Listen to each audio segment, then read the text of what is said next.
اللہ کے محبوب رسول حضرت محمد مصطفیٰ صلی اللہ علیہ وآلہ وسلم بار بار امام حسین علیہ الصلوۃ والسلام کو اپنے مبارک ہاتھوں میں بلند کر کے پوری امت کو یہ پیغام دیتے تھے کہ اے لوگوں، حسین مجھ سے ہیں اور میں حسین سے ہوں۔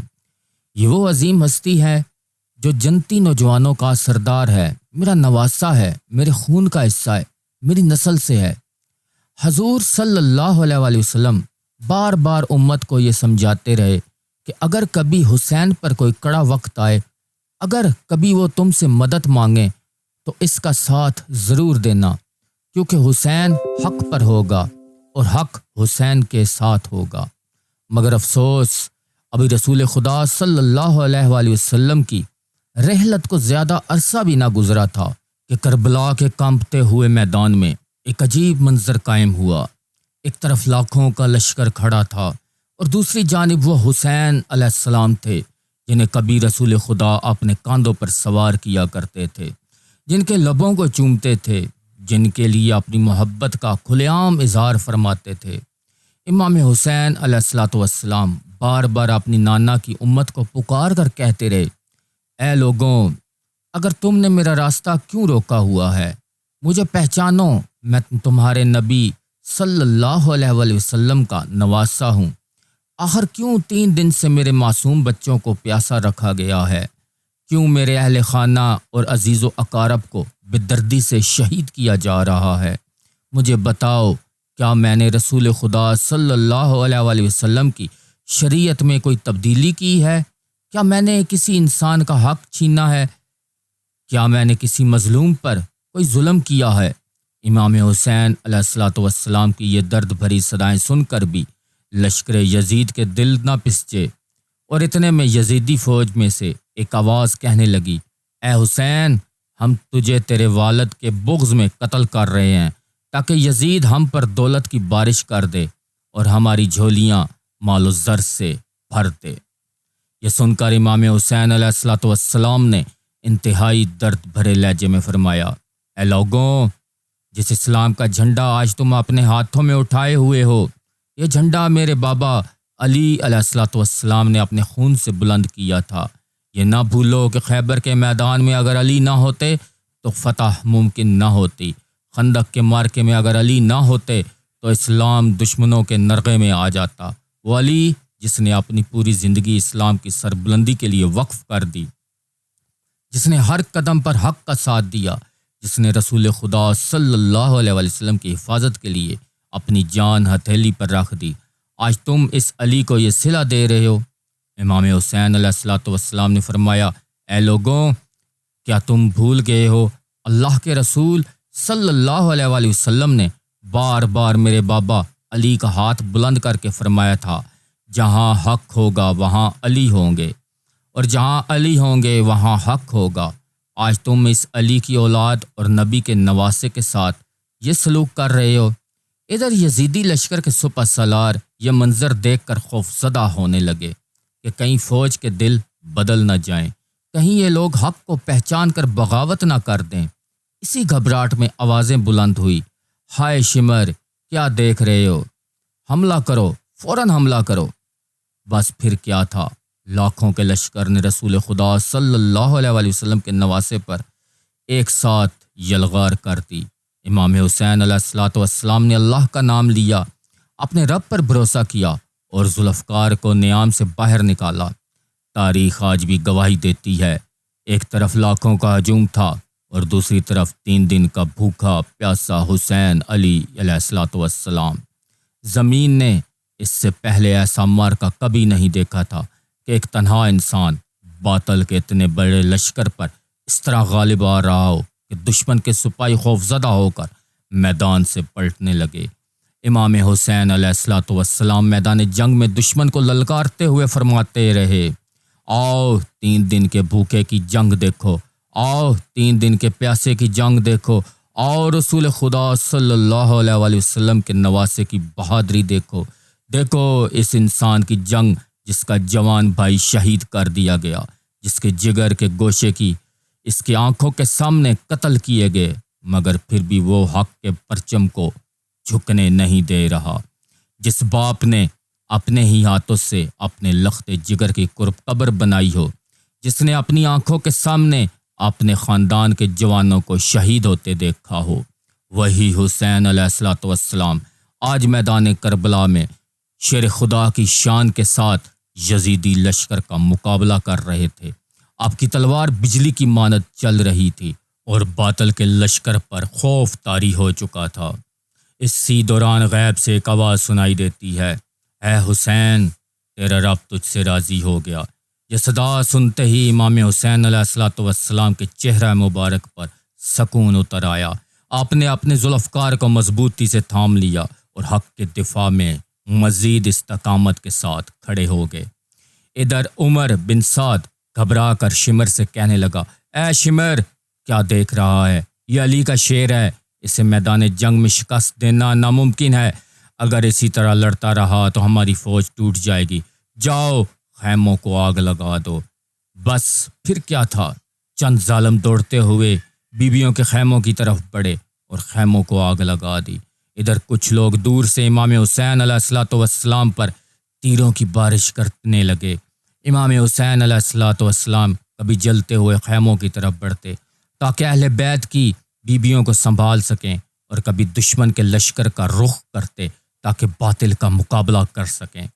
عمر بن سعد اور شمر نے پوری فوج کو 4 حصوں میں تقسیم کر دیا اور حکم دیا، کوئی شخص حسین کے قریب نہ جائے، کیونکہ آمنے سامنے مقابلہ کرنے کی کسی میں ہمت نہ تھی۔ جس کے پاس نیزہ تھا وہ دور سے نیزہ پھینکنے لگا، جس کے پاس تیر تھے وہ تیر برسانے لگا، جس کے ہاتھ میں برچھی تھی وہ برچھی مارنے لگا۔ تاریخ نے یہاں تک لکھا ہے کہ جس شخص کے پاس حملہ کرنے کے لیے کچھ نہ تھا، وہ کربلا کی تپتی ہوئی زمین سے مٹی اٹھا اٹھا کر امام حسین علیہ الصلوۃ والسلام کی طرف پھینکنے لگا۔ امام حسین علیہ الصلوۃ والسلام کے جسم مبارک پر ہزاروں زخم لگ چکے تھے۔ تیروں کی کثرت اس قدر تھی کہ آپ کا جسم اطہر نظروں سے چھپ گیا تھا۔ ہر طرف ظلم کی انتہا تھی، مگر حسین علیہ الصلوۃ والسلام پھر بھی صبر، شجاعت اور استقامت کی مثال بنے ہوئے تھے۔ پھر وہ لمحہ آیا جب نواسۂ رسول صلی اللہ علیہ وسلم گھوڑے سے زمین کی طرف کربلا پر تشریف لائے۔ یہ منظر دیکھ کر لشکر یزید خوشی سے جھومنے لگا، مگر اسی وقت وہ وفادار گھوڑا جس پر امام حسین علیہ الصلوۃ والسلام سواری فرمایا کرتے تھے بے قرار ہو کر میدان میں دوڑنے لگا۔ وہ وفادار گھوڑا امام حسین علیہ الصلوۃ والسلام کے گرد چکر لگانے لگا، جیسے اپنے آقا کو تیروں اور نیزوں سے بچانا چاہتا ہو۔ کبھی وہ آگے بڑھ کر دشمن کے حملے کو روکتا اور کبھی بے چینی سے ہنہناتا، گویا اپنی مالک کی تکلیف پر رو رہا ہو۔ اسی لمحے عمر بن سعد نے بلند آواز میں کہا، اے لوگوں، رک جاؤ، تیر چلانا بند کر دو۔ میں نے اپنی آنکھوں سے دیکھا ہے کہ اسی گھوڑے پر اللہ کے رسول صلی اللہ علیہ وآلہ وسلم نے سواری فرمائی تھی۔ خبردار کوئی تیر اس گھوڑے کو نہ لگے۔ چنانچہ کچھ دیر بعد تیروں کی بارش روک دی گئی۔ افسوس، ان لوگوں کو اس گھوڑے کا احترام تو یاد نہ تھا جس پر رسول خدا صلی اللہ علیہ وآلہ وسلم نے سواری کی تھی، لیکن وہ اس حسین علیہ الصلوۃ والسلام کا احترام بھول چکے تھے، جنہیں حضور علیہ الصلوۃ والسلام اپنے مبارک کاندھوں پر بٹھا کر پوری امت کو دکھایا کرتے تھے۔ امام حسین علیہ الصلوۃ والسلام زمین کربلا پر اپنا سر رکھے اپنے رب کا شکر ادا کر رہے تھے۔ دوسری طرف یزیدی لشکر کے مختلف سپاہی آگے بڑھتے تاکہ امام حسین علیہ الصلوۃ والسلام کا سر مبارک تن سے جدا کر سکیں، مگر جو بھی قریب آتا وہ امام حسین علیہ الصلوۃ والسلام کے چہرہ مبارک تو دیکھتا تو اس سے چہرے میں رسول خدا صلی اللہ علیہ وآلہ وسلم کی جھلک نظر آنے لگتی۔ خوف اور لرزہ اس پر طاری ہو جاتا اور چیختا ہوا وہ پیچھے ہٹ جاتا۔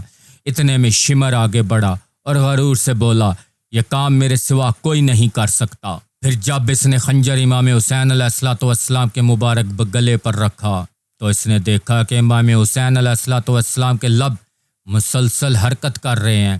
شمر کے دل میں خیال آیا، ہم نے حسین کا پورا خاندان شہید کر دیا، 3 دن تک ان کے بچوں کو پیاسا رکھا، شاید حسین ہمیں بد دعائیں نہ دے رہے ہوں۔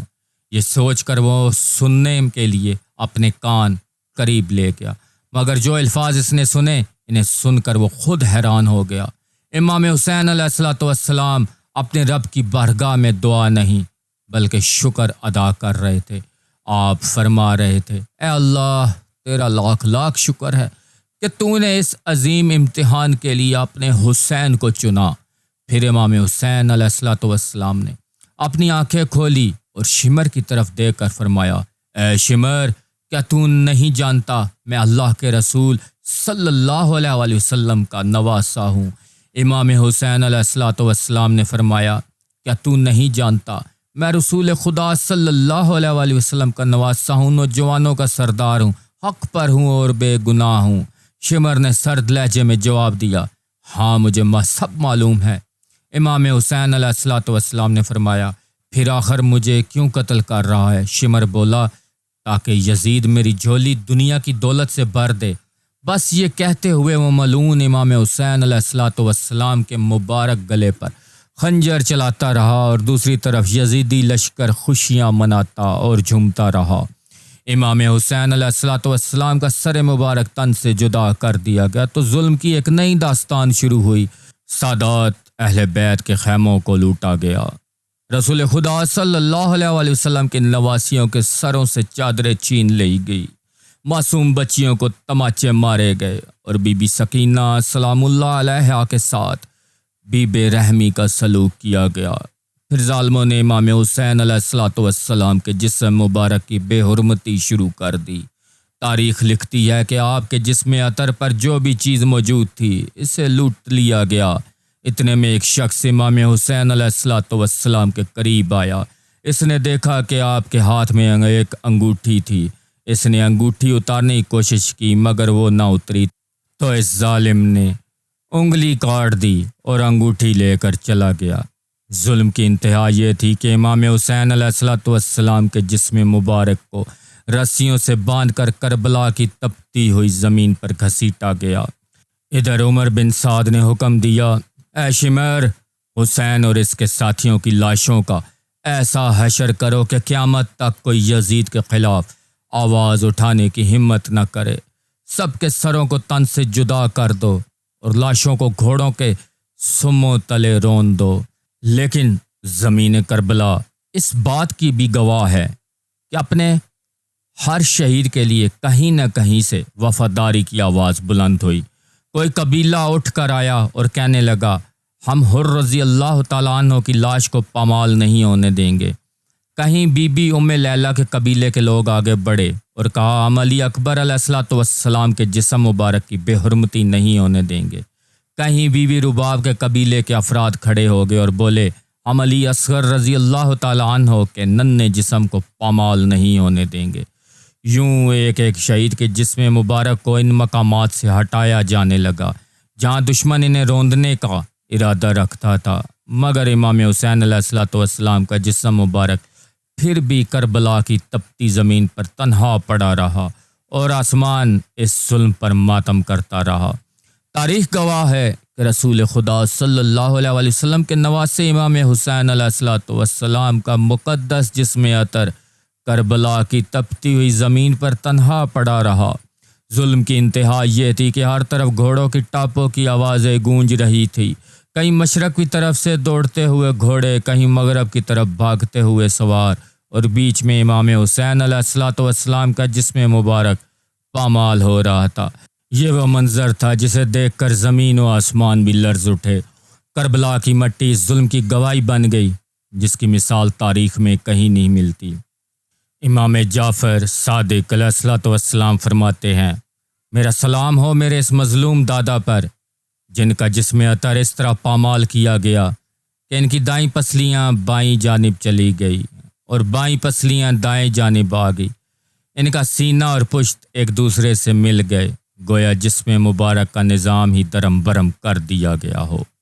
سلام ہو میرے اس بے وطن دادا حسین علیہ الصلوۃ والسلام پر جن کے جسم مبارک کے ٹکڑے زمین کربلا پر بکھرے ہوئے تھے۔ سلام ہو اس غریب و مظلوم امام پر جنہوں نے حق کی خاطر اپنی جان قربان کر دی۔ سلام ہو، سلام ہو، سلام ہو۔